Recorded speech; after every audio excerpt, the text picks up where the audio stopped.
we're the group in the back corner, and we did our presentation on interpersonal conflict.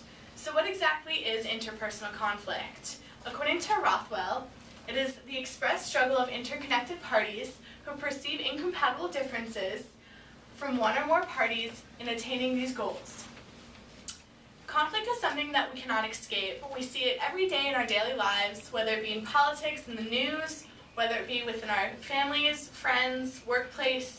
We're always going to see it, and it's basically unavoidable. So today we're going to discuss how to avoid it as much as possible, and when it does occur, how can we manage it effectively to get the best solution, the easiest.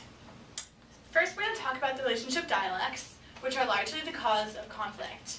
Next, we're going to discuss conflict in different cultures and how they can handle it. Then we're going to talk about communication styles and the best way and the worst ways to handle conflict. And lastly, we're going to talk about managing our anger, as well as constructive conflict versus destructive conflict. I'll be talking about the 6 relationship dialects. First, dialects within relationships. First one is autonomy and connectedness. Autonomy is your alone time. Connectedness is your connection with other people. Next is novelty and predictability. Novelty is change, such as surprising your girlfriend with flowers and candy or your boyfriend with sports tickets. Then there's predictability, which is stability, such as calling them every morning, every night, having lunch every Monday, Wednesday, and Friday. Stability. And then there's openness and closeness, which are pretty obvious. Openness is self-disclosure, what you reveal to other people. And closedness is your privacy, what you keep to yourself. Next is dialects with outsiders. First is inclusion and seclusion. Inclusion is you alone being with other people, while seclusion is you alone with one other person. Then conventionality is conforming, such as when your mother fixed your hair, folded your collar, and fixed your belt. She was conforming you to society's ideals. And then uniqueness is, let's say, when you get 5 piercings. It's pretty unique. And lastly, it's revelation and concealment. Revelation and concealment is something very similar to openness and closeness, except revelation is how much you reveal to other people about your other relationships. And concealment is how much you keep from other people about your relationships. Relationship dialects are very important because they make a balance in your life and they lessen conflict. Different cultures focus on certain values and morals. Depending on the values of focus, different cultures have different beliefs on conflict. Stella Tintume argues that individualism and collectivism can be used to explain preferred conflict styles across cultures. According to Rothwell, individualist cultures have an I consciousness, which means that we are loosely linked to each other and largely independent of group identification, while collectivist cultures have a we consciousness, so we are closely related to one or more groups. An example of cultural differences between individual cultures and collectivist cultures would be Chinese and American cultures. Chinese youth are encouraged to bite their tongue to avoid disrespecting the older generation. Should a Chinese youth show disrespect, the possible consequences are loss of faith, dishonor, or even disownment. Now, American culture, on the other hand, we are raised in a society where we are basically told to question our elders. No idea is right unless we've questioned it from our own point of view and we agree with the answer we've gotten. But also, this example shows us how the two cultures deal with conflict differently.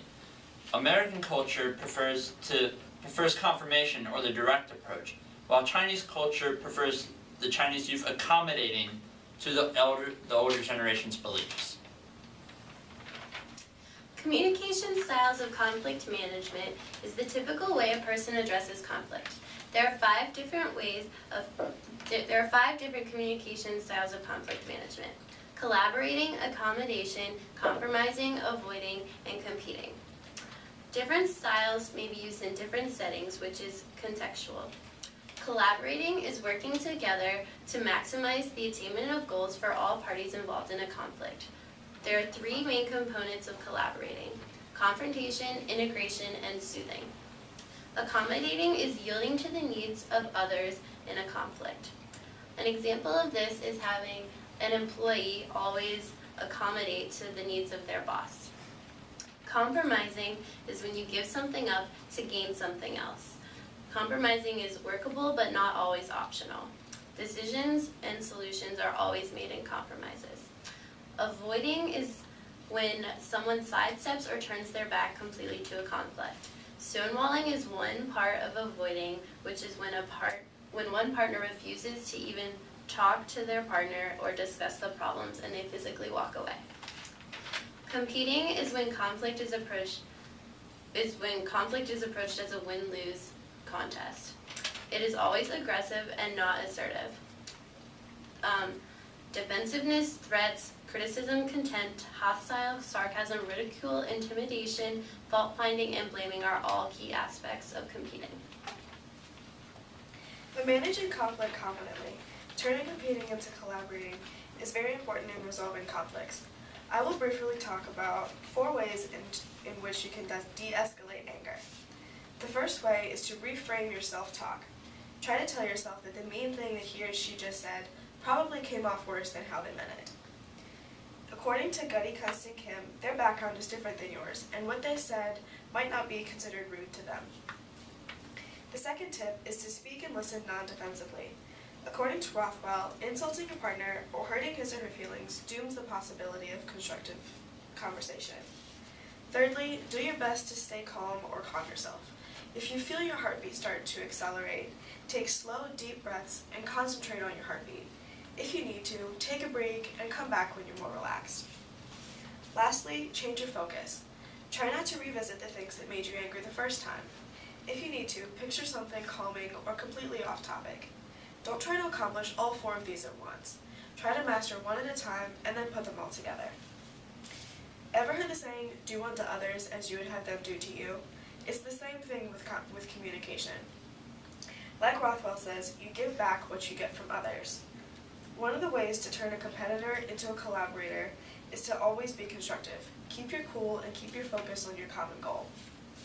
Try asking questions. This tells the other person that you're interested in the common goal, but you still have the goal in mind at all times.